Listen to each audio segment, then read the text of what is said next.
मैं अपनी काव्य संग्रह संघर्ष के साए में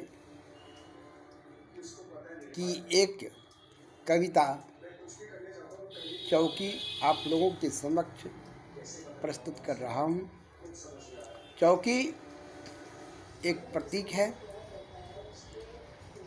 यह कविता इस प्रकार है। विरासत में मिली चौकी पर बैठता हूँ, पढ़ता हूँ, पढ़ाता हूँ, कविताएं भी लिखता हूँ।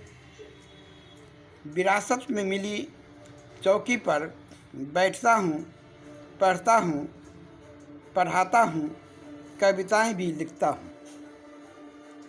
आगंतुक आते हैं, उन्हें इसी पर बैठाता हूँ। आगंतुक आते हैं, उन्हें इसी पर बैठाता हूँ। गप्पे लड़ाता हूँ, चाय की चुस्की के साथ देश काल की बातें भी करता हूँ। आगंतुक आते हैं, उन्हें इसी पर बैठाता हूँ। गप्पे लड़ाता हूँ, चाय की चुस्की के साथ देश काल की बातें भी करता हूँ।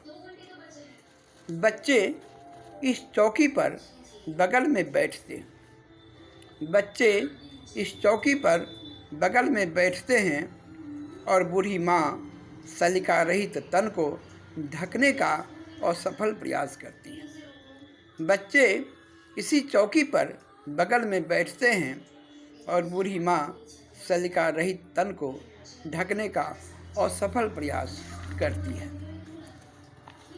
माँ कहती है, इसी चौकी पर तुम्हारा जन्म हुआ था। माँ कहती है, इसी चौकी पर तुम्हारा जन्म हुआ था।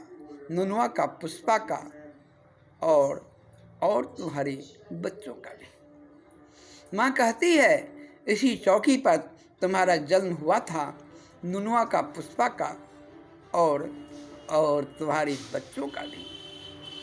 किंतु अब मैं नहीं चाहता आने वाली पीढ़ी इसी चौकी पर जन्मे बढ़े। किंतु अब मैं नहीं चाहता आने वाली पीढ़ी इसी चौकी पर जन्मे बढ़े। यह तभी संभव है, यह तभी संभव है जब हम सब मिलकर इस चौकी को, यथास्थितिवादी दुस्थिति को सदा के लिए तोड़ दें।